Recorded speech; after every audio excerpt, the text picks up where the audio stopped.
Hi, I'm Caleb. I'm a cardist, and I'm interviewing other cardists to see how and why they create, so we can learn how to grow as a community. Welcome to Cardistry Talk. Hello everybody, and welcome back to Cardistry Talk. This is episode 30, and today I'm joined by Azlan Valentine, an incredible member of the community. You may know him for his work with Cardistry Con, his work with Missing, or his Instagram, as well as many other things. He's been in the community for a while, and I'm super excited to have him on the show. That being said, when I went to record this with Azlan, I accidentally hit the record button twice on my camera because the button is mushy, and I didn't get the video of me. So I'm going to try my best to re-record and add stills and images and videos when I'm talking to keep things fresh and not just have it on Azlan the entire time. But I do apologize for that. Azlan, I'm sorry. The viewers, I'm sorry. But I'm going to try my best to make it as entertaining as possible. Definitely still watch. This is still an incredible episode, and I think you guys really, really enjoy it. I know I did. So Azlan, welcome to the show. Yeah, I'm happy to be here. This is going to be really fun. My first question for you is just with your profile picture. Is that you as a kid with bongos? Well, yeah, I have all these funny baby pictures, especially with like instruments and funny clothes. So that's a picture of me with bongos, yeah, that I have had as my picture for a while. And before that, it was another baby picture because I don't know what else to put there. But yeah, it's just personal curiosity there, because I'm like, why is there just a baby with some bongos and a bucket I hat? can see where if, it'd be strange if it wasn't me. Yeah, I guess it would be weirder if it wasn't. It's just some random kid. It is a unique profile picture from the ones I've seen. So. And then a second kind of personal question: is your name really Azlan? Like, is that really your? Yes, I go by Azlan Valentine, but my full name is Azlan Xavier Valentine Dubin. But I just use Valentine as the last name because it's very catchy and it's cool. And it makes a good username too for Instagram. Mm-hmm. Yeah, so my name is Azlan with a Z instead of an S. If you know the C.S. Lewis book, The Lion, the Witch, and the Wardrobe, I'm named after the lion. But in Turkish, it's Aslan with an S. But mine is a Z. So that was actually my follow-up question was going to be, were you named after the lion from that series? One thing you've been posting about, and I've kind of seen through your Instagram, is kind of some influences from jazz. As someone who, one of my favorite parts of cardistry is performance videos and getting exposed to different genres and different musics. I always find myself going into rabbit holes whenever I find something that I really like from these performance videos. But how did you kind of start listening to jazz, and do you have any recommendations for people like me who like going down those rabbit holes?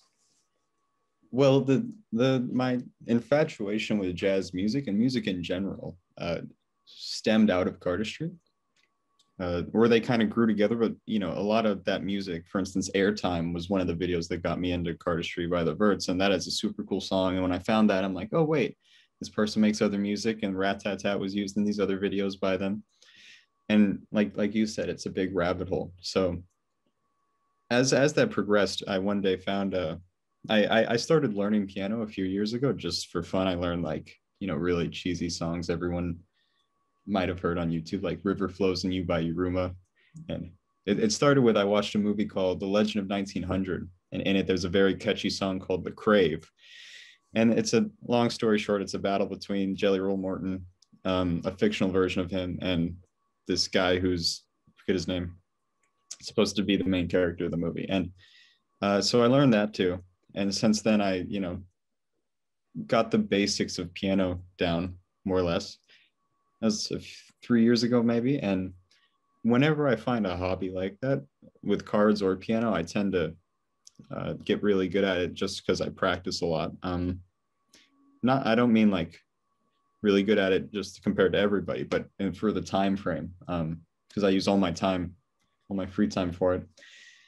Anyway, I found a video on YouTube that has a significant amount of views now. And it's Oscar Peterson playing C-Jam Blues in Denmark, 65, I think, the year. And I was just amazed at how amazing he was. And of course, he's arguably the best pianist, jazz or classical ever. And, there's plenty of great rock pianists. And, I love tons of pianists, but he's, for me, he's on the top of the pyramid. So yeah, it started a lot with him and my uncle. My dad's side of the family has a huge tie with jazz. Like my great grandfather owned a famous drum shop in Chicago, and long lineage of show business in the family, musically especially. So my uncle's also a jazz drummer, and from hanging out with him a lot, and also this combination of enjoying piano, I got quite the beginner, novice jazz, I guess, education. So then I just fell in love with it, and I listened to every record by every person I could find, and I picked out the ones I like. And yeah, I think that cardistry and music especially have a huge tie to each other because it's a video based art form, really, performance wise. There is something admirable about live cardistry too, but that's a whole other tangent. But I personally like it in video with music. That's the perfect combination of things. So yeah, now jazz is a huge part of my everyday life. All music is really, but I especially like jazz. I don't know why. Maybe it's the technical side of things because it's very intricate and there's a lot of things to learn, and it's kind of secretive almost in a way that cardistry once was a while ago and still sort of is. But it's like it's very unique. So really what I do now is I post things on my Instagram that I like, which turns out to just be cards, food, some memes, and random jazz tracks once in a while that I feel are good enough to share with people that I think people will also enjoy listening to, especially if they aren't particularly set on, oh, I love jazz, or oh, some people hate jazz, even though jazz is such a broad term to use for all these different kinds of music. But I try to appeal to a lot of people with the music I post. And it's just sort of a collection for myself of some of my favorite tracks. And in terms of recommendations, on my Instagram, I have those 2 highlight reels, which have, I don't know how many stories a highlight can hold, but I had to make a new one because the other one was full with just all my favorite music. And you can see also how my taste has changed throughout the past 2 years, maybe, which this past year more so. I've had all this time at home, so things get a little bit out of hand in terms of obsession with it.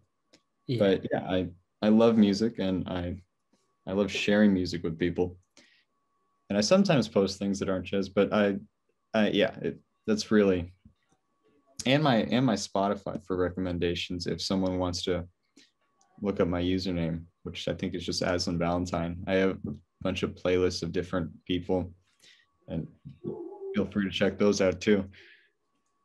Yeah. I'll try to look that up and put that in the description. Yeah. Or if you can send it to me for people listening. Yeah, I feel like you can, with music and cardistry, you get so much exposure to things you normally wouldn't.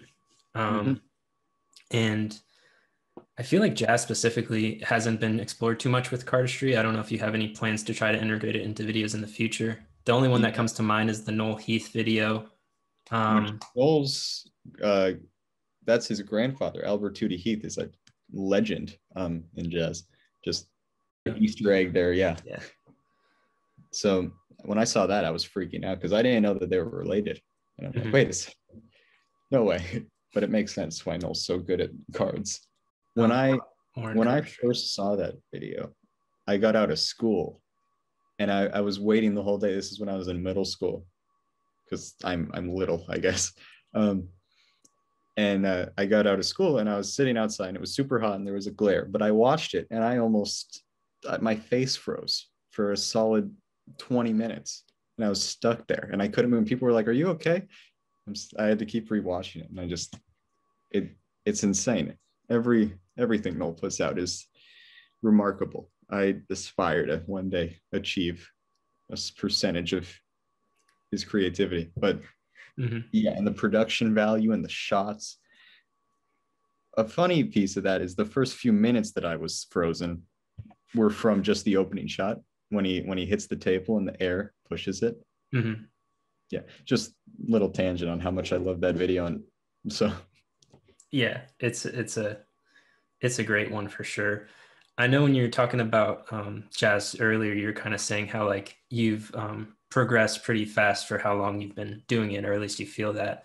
A common question I had gotten from my Instagram story asking what people would want to hear about is how do you think that you got so good at cardistry so fast? Because there's a lot of people around your age that have been doing it a similar amount of time and they don't feel that they've gotten to the level that you are at. Yeah. Um, well, in regards to to prefix that question, I guess the way I feel like cards have helped me get really good at, especially piano, technically speaking, because this is just a little thing. My hands do this, so these fingers. That doesn't mean anything if I just say this. Basically, I have short tendons, Mm-hmm. and it's pretty common, but I can't move this finger independent of my pinky because they move together. Mm-hmm. So that's been a tricky thing for cards. Like when I do hothead, this finger sticks up like this, and you just see it there, and it's in the way. But for piano, that's a big disability. So I think um, having the technical strength in my hands from cards, which a lot of people don't. It's like, oh, whatever. But cardists have really strong hands, and especially a keen sense of muscle memory, especially ones that learn a lot of moves and practice a lot. You get a certain awareness of your fingers that other people don't have, and a certain amount of coordination. And I notice even when cardists hold their phone, it's really elegant, and there's always, they have a lot of control over things with their hands, which Mm-hmm. makes sense, as a lot of people who use their hands do. Um, so I think that helped a lot.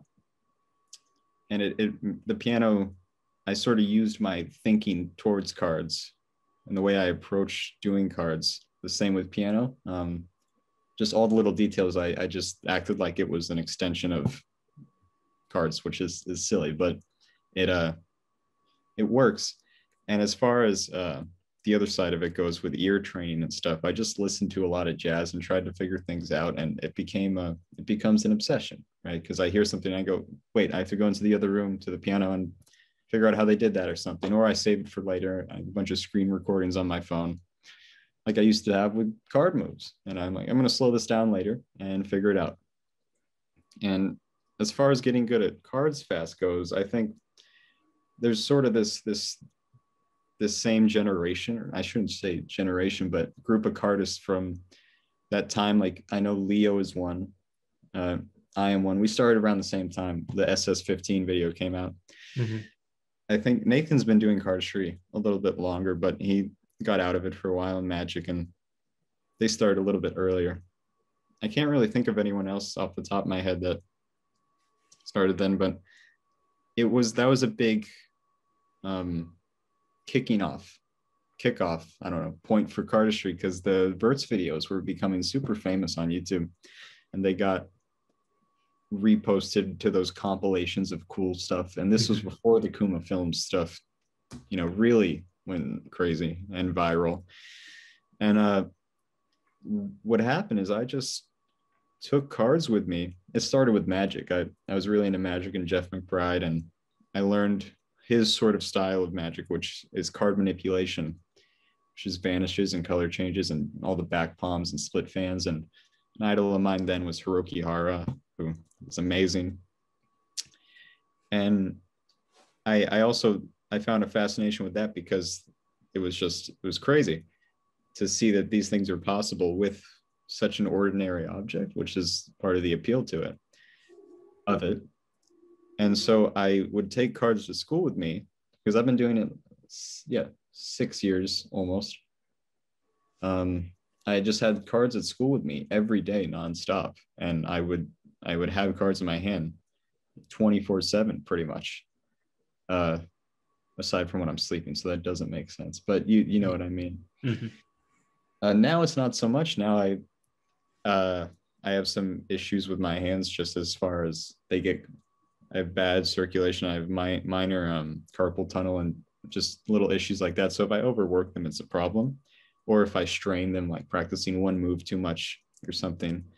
And I try to save them for when I film. But when I film, I have to practice a lot and get my hands in shape and do the moves, right? But I would have cards with me all the time, everywhere I went. And it got so bad that you would see me walking around when I was little with long hair. And there's videos where, like, one time Simon Black and Anna D. Guzman and a guy named Byron and Jeff Black, who's another magician, we did like a road trip to the Art of Play warehouse together. And you see, I have this jacket on and I have 4 decks with me, 2 in each pocket. And the way I thought about that was, okay, I'm going to have one beater deck that sucks, one slightly better deck that sucks, that's a poop deck, and then I have a good deck and then a really good deck in the card clip. It was so weird. In case one of them warps, because that was such a big issue for me. All my decks warped and I couldn't use them. Now I don't really care because it's like, oh no, they're warped. But then it was a big, it was like, I can't use these. And yeah, so I had cards with me all the time, and I was known as the move monkey because I just, everything I saw, I'm like, give me that. And I learned it, and I couldn't do it as well, but I went around like, hey, look, I'm going to do your move for you. Is that okay? And it did get slightly annoying, but people like Matt Fox know, on Tiny Chat, when that used to be a thing, I would go on there and be like, Matt, I learned this move. Can you teach me another? Or with the circle fan, for instance, nobody at the time really did it except Matt. And I just nudged him so long about help with it. And, you know, I finally learned it.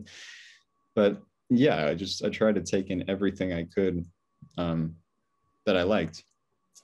And it eventually, it's sort of a disability, or not disability, but it has it hangs on me now because of all the moves that I knew at one point. It was hard to come up with original stuff because I kept going back to different grips and positions I had from doing things that felt comfortable. And I didn't really fidget much. I just practiced moves.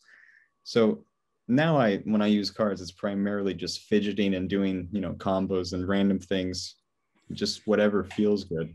And eventually, you know, some moves come out of that, and there's moves that you think of and there's moves that your hands just do. And that's a whole other, that's on the creative process. But yeah, in terms of getting really good at stuff, I learned as much as I could and wasted a lot of time on it. But it paid off because now I have those, you could say, do this move from this video that came out once, and I'm like, okay. But at one point, actually, you know, until Turbo came out, I could do all of Noel's moves, but then I gave up. Yeah. Like, then I was like, okay, I'm not going to keep I'm not going to keep using this as a bragging right. Hey, I can do all of this other guy's moves. Yeah. So yeah, that's really all there is to it. It's just practice a lot. And if it's just a hobby, I can see where it gets, you know, it's like, but I was also very bored a lot in school. So I just brought cards with me, and that was an easy thing to keep in your pocket, or at a restaurant if you're waiting for food or something. It's fun to have cards, and I used to flip them in the air and do the long distance spinner thing and see if people would notice. Or I'd do really loud springs, and then I'd launch into the whole magic bit and get a crowd of people, and it's like, oh my god, there's a kid making cards appear under people's feet. And that was fun, but I don't really do that anymore, especially COVID. Yeah, I don't try to show it off anymore because it's a hobby now as opposed to an identity. I love making videos and filming for people. But yeah, that's my take on things, and a little bit about how I got, I mean, I don't think I'm super good. People like Lars are, you know, I admire how amazing Lars is. And you know, even Nathan, the moves he shows me, I'm like, dude, leave me alone. Why are you making these things? But yeah, that's it. For anyone that says, oh, you're really good, it's just practice. And you can also see the different routes people took. Like, I took the route of learning other people's moves, and Leo took the route of just doing his own thing, and he has all these incredible moves now too. He doesn't, you know, he knows like Nikolai's moves and stuff, but he doesn't. If I say do this move by Zui or do Mocking God, I can't do a good Mocking God, but I know how to do it. He wouldn't know, but that's fine, because he's like, oh, well, look at this thing I made that's completely original that you haven't seen, even though it's a Leo move. It solidifies who he is as a cardist. And of course that path changes for everybody, but yeah, I both routes work. I mean, one just takes a little more than the other for each person, or you have a nice blend of it, and it just depends on what you want to do. I personally I kind of usually try actually not to learn other people's moves unless I get like extremely stale with stuff, and just because I don't want to like go back onto what other people has done without realizing it. Yeah. Huge gap in like when I started cardistry and when I came back around COVID time, like 5+ years. So like there's a lot of moves that are like staples now that I had no idea, and like I just haven't really, like mantra, bloom, things like that. Like I never when mantra came out, that was crazy. That was a new move, and now yeah. it's everybody knows this. But when that came out, it's nobody has ever seen anything like that. And still, if you look at these old moves, they're incredible. Like if that was never invented and I posted a video of that now, it would be everyone would freak out, or at least I hope they would, because I know I would. The nice thing about knowing other people's moves to an extent, or just being aware of them, is that it also stops you from doing them by accident sometimes. So it's a weird balance, but eventually I got past it and I just figured, okay, I need to make my own moves. It's still hard though, because let me get cards to demonstrate this is something I was thinking about earlier by accident. There's a lot of this, right? There's a lot of, okay, I have this, yeah, I have this. Sometimes there's a pack here. Now what? Now do I break here? How am I supposed to start something, or how do I do something? And the problem with learning everyone's moves is you're always stuck with this. And it's like you see some of Sam's moves, and he starts them off with these weird grips, like Kragsman and stuff. And some people start moves off, holding them like this. I saw a guy on Instagram. He starts something like this and it splits, and there's a card angel, then it's amazing. So it's bad to get locked into having, a set. This is Sybil. I can do phased. I can do hothead. Here's all my Tobias moves mixed together, or a Nikolai thing. It all leads back to just practicing stuff as opposed to creating stuff, which if you want to just practice moves, that works too. But yeah, that's why also sometimes to make a move, you just say, okay, what if I started in the left hand and I started reversed? It's going to be really hard, but what if I, do something as a lefty would, and then I flip it, or something, I don't know. Yeah. The possibilities are so endless if you don't limit yourself by having all these grips in your hands, though it's good to have a certain amount of them, I don't know. It's really subjective. And if you like try to like do like Sybil the opposite way, like it is like your brain cannot comprehend it. That's like the best way to figure out what a beginner feels like, I feel like, is like using your non-dominant hand or going the reverse way. Yeah, I try not to, because it makes me feel bad about how uncoordinated I am as a lefty, even though that shouldn't be something you care about. It's like, oh wow, this is bad. This is really bad. And then you try to do even harder moves. A lot of people have trouble with this thing, like the spinning of it. And I'm like, that's never been hard, except I don't remember when it was hard, because I go to do it with this hand and never mind. I apologize. Yeah. It's weird to think too, like at some point, Charlier cut or like scissor cut or spring, like those were like extremely difficult to try to figure out and do. And now it's just something I do. I just fidget with. Backwards. Ow. Springs backwards. The strength you have to have, when you try it, it hurts. Yeah. Like things hurt, and like you forget that was ever a process that you had to go through. Yeah. So it's just interesting, like how much dexterity and stuff you get from this without even quite realizing it. With typing and stuff too, it helps a lot. But as soon as you go to do things like a lefty, it's crazy. And of course, you don't remember the calluses that you get from practicing a spring all day over and over, and the little spots you get that are sores on your hands sometimes, or just it's a brutal process if you really commit to it. You just forget, because it becomes so natural. And think about how many springs you or I have done just ever. It's scary to think about. Or when you do a Charlier, it's like, how many times have I done this, and is this bad for me to do this this much? I don't know. I'm just Am I gonna hurt something? That's a scary thought, trying to like think how Yeah. many Charlier cuts I've done. Like easily thousands, probably. I bet guys like Tobias that have been doing this for a lot of, longer than most of the time I've been alive, really. I think Tobias has been doing it about that long. Uh, Imagine how many times these guys have done it, or, Mm. you know, our own moves too, when we make a move, like the amount of times we have to do it before we can even do it, you know, practicing it. It is a scary thought. Or the amount of cards we've all picked up doing flicker shot and failing. It's yeah. So I try not to think about it, but once in a while it crosses my mind. I'm like, wow, that's interesting. Mm-hmm. Yeah, I mean, once there's a reason it's muscle memory. Like I said, I had that huge gap where I came back to cardistry, and even though when I came back and I hadn't really been practicing much of it, it was still most of it was still there. Like I could Yeah. still do worm, I could still do Charlier, like all the basic stuff were pretty much still there, even though I hadn't touched a deck in I probably hadn't touched a deck in like 2 years, and then like wasn't Yes. active in the community for 5 or 6 or 7. It's hard to forget the stuff. Especially fun moves. Like if you never forget a move, it's good. Um, yeah, it's crazy how much muscle memory is important with this, because when we forget moves too, you just go, okay, I'm gonna not think and I'm gonna go to do it, and you do it, and it's shocking that works. But it's one of the special aspects of cardistry, I think, because it's such a infinitely dense amount of information, but you never lose it. Mm-hmm. So Have you ever like made a move or like done a move and then went to try to go do it again and then you couldn't remember what you did? yeah, I've done it about 10 times today. Okay. Yeah. Okay, I'm not the only one. Great.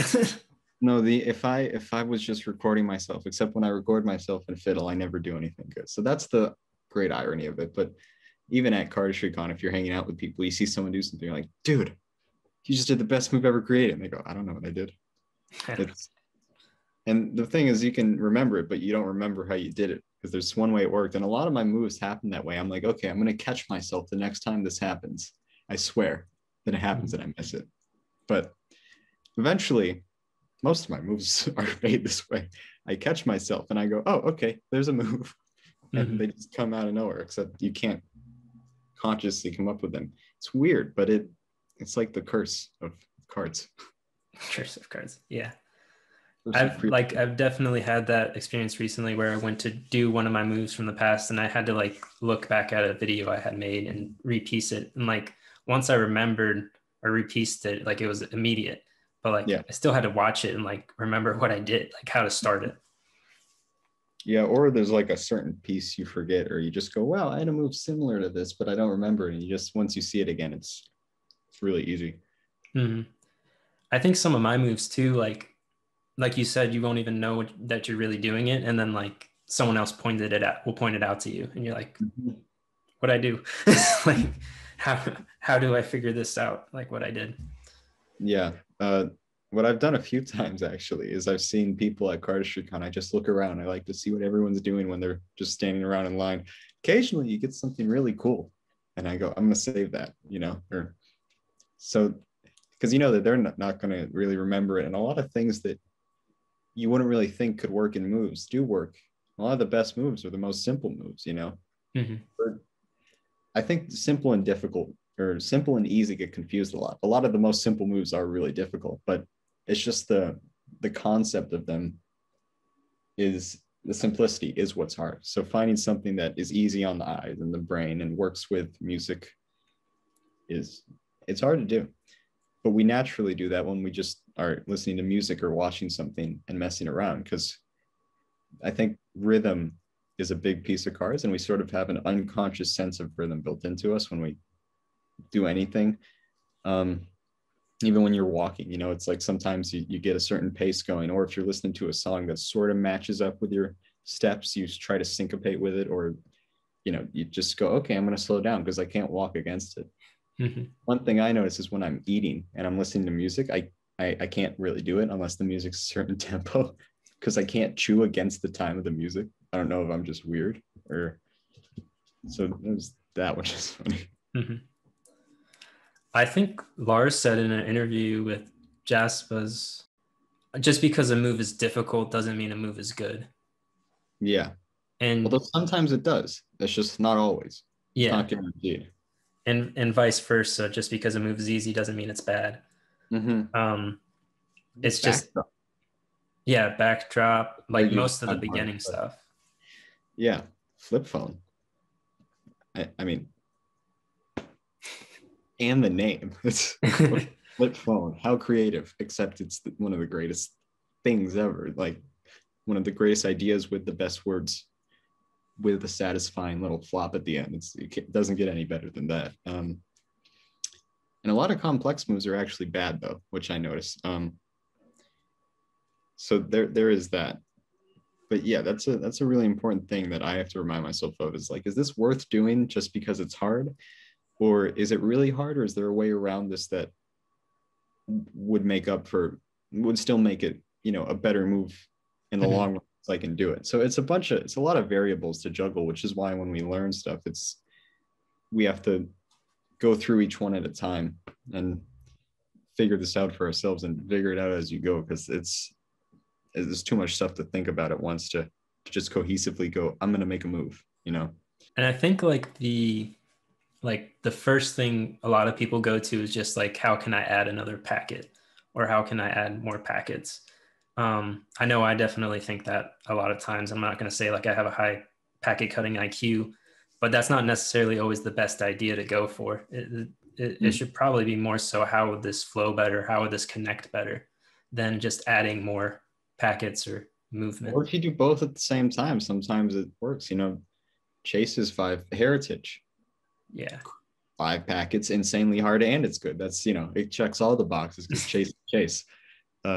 That's what I did for my most famous move, PTL. I just went, okay, how can I rip off Mockingbird and add 5 cards to it and make it like a combo? And I actually did it by accident because I had sweaty hands in class one day and I went to do Mockingbird. I'm like, oh wait, there's cards coming everywhere, off of because your fingers are rubbing against it.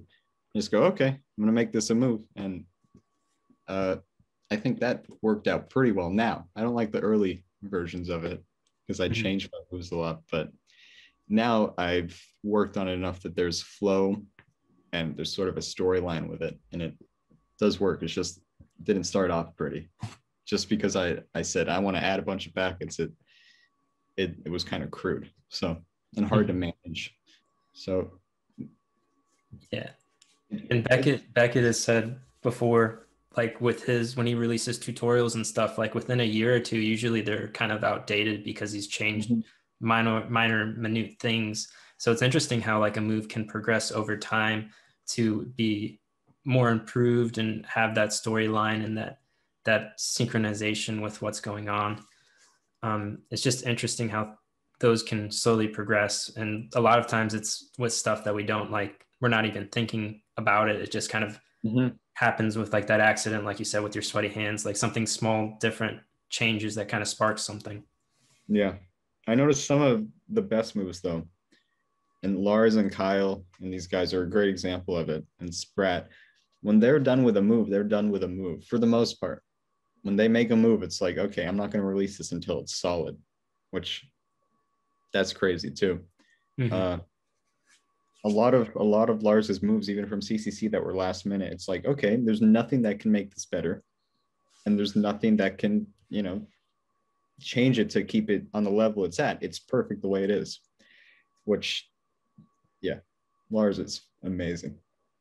But yeah, I mean, I don't think I appreciated it a lot until like you keep rewatching it and then you just pick up things, and it's just that's when you have a really good video or a really good move, is when it's rewatchable and you pick up new things. Yeah, I mean, I still fanboy over these guys after I watch their videos. I'm like, wait a second, do you realize that you made this? Yeah, no big deal, dude. But that's another really important piece of videos, is sometimes I'll go back and I have this playlist of 30 videos that I love and I just watch them over and over again when I'm bored. I'm like, wow, it's like watching it for the first time, only better. So yeah, I have a huge playlist. Like I think I have it's titled Cardistry Classics, It's got like 80 plus, like I think 80 videos in it. I'll just throw that on whenever I like random points, and like there's videos I've seen there probably dozens of times, and then I'll see something and I'll spark something. Like Yeah, I was very let down when Dan and Dave took down all of their videos. Yeah. And Tobias, like classic, I think is gone. Someone might have it unlisted somewhere, but Into the Woods is gone. Dude. And I don't know if I think Aviv's videos have to still be up. If they took those down. Aviv's is still up. Okay, because I remember seeing it. Yeah. Yeah. There's videos that I've seen like back in the 2012, 2013, whatever. And like like you said, they've just been removed or they've been privated. And it sucks. It sucks. Yeah. I kind of understand the thought, but like, there's so much nostalgia when you go back and watch one of these old videos that you either forgotten about or you just haven't seen in a long time. I'll see it in my playlist, the Cardistry Classics. Like every once in a while, a video will be privatized or deleted, like 2 or 3 of them. You don't know which one. It's super disappointing. You see it and it's like, okay, what have I lost? I don't even know what they took. Yeah, you don't remember what it was. I hate that with YouTube. I go to my watch later, so much stuff is gone. I'm like, was this a meme? Was this important? is this a video? I don't. Mm-hmm. But what happens 50 years down the line when someone goes, wow, Into the Woods exists? This has just been like an ancient tale that nobody knew about. Because that video is incredible. I remember one of my favorite videos was a jam with like Oliver, Tobias, and then I think Dennis. And like I can remember the song, but like, and I added it to my Spotify, and then it got removed at one point. And like I can't remember what it was called. I can remember the song. I can remember like the feeling and like the video itself, but I don't remember what it was called. And like then you have that, it's sort of nagging at the back of your head for long periods of time until you can find it, which usually doesn't happen. Yeah, can't happen. So it's unfortunate. Mm-hmm. I will start the 3-minute timer and we can get this show in the row. Favorite unoriginal move?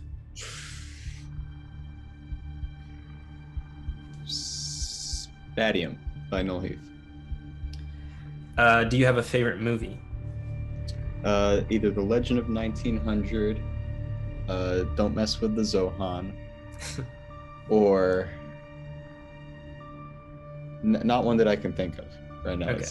So I guess because I can't think of it, there's those 2 solid options there.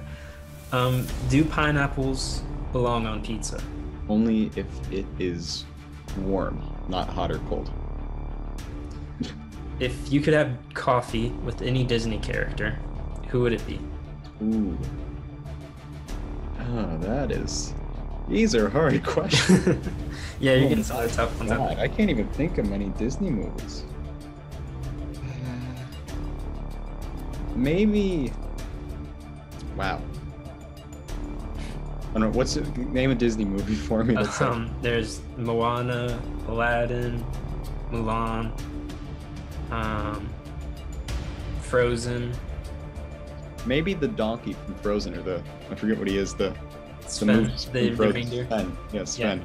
Or Olaf. No, Olaf is my answer. So the snowman. Okay. Yeah, that's easy. Yes. Some easier ones here: Coke or Pepsi? Pepsi. Okay. Pancakes or waffles? Waffles. Summer or winter?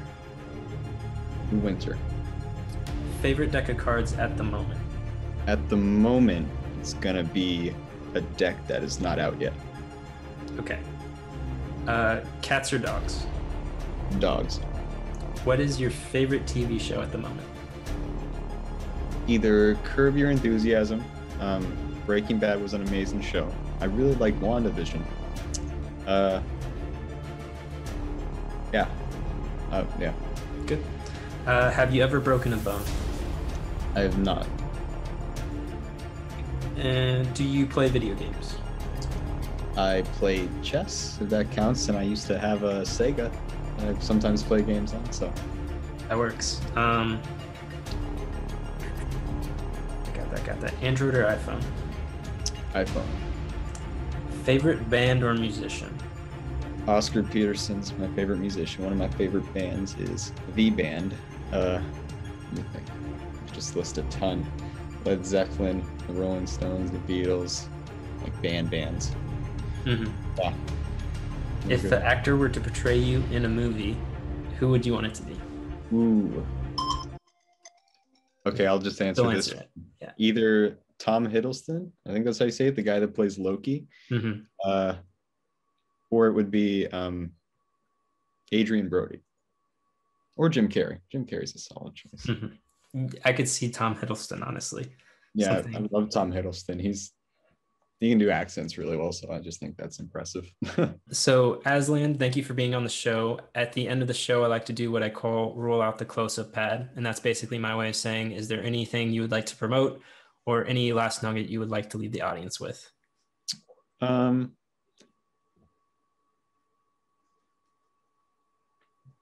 would say if you really like a cardist, if they come out with a product, do your best to support them. For instance, I have close friends that run Goose cards, like Trevor and Lars, or if it's Lotus in Hand, if you really like their cardistry, well, it's hard to buy their stuff now. There's like a video game to get their cards, but yeah, do your best to support people you like, because if you want more content from them, you will get it if you support something they come out with. Other than that, I would say practice, and if you don't drink coffee, you should go get some coffee. There you go. We got some good words of advice there. Azlan, thanks again for being on the show. I hope everybody got a little bit of information, found a little bit of enjoyment. We will see you guys later, and thank you for stopping by.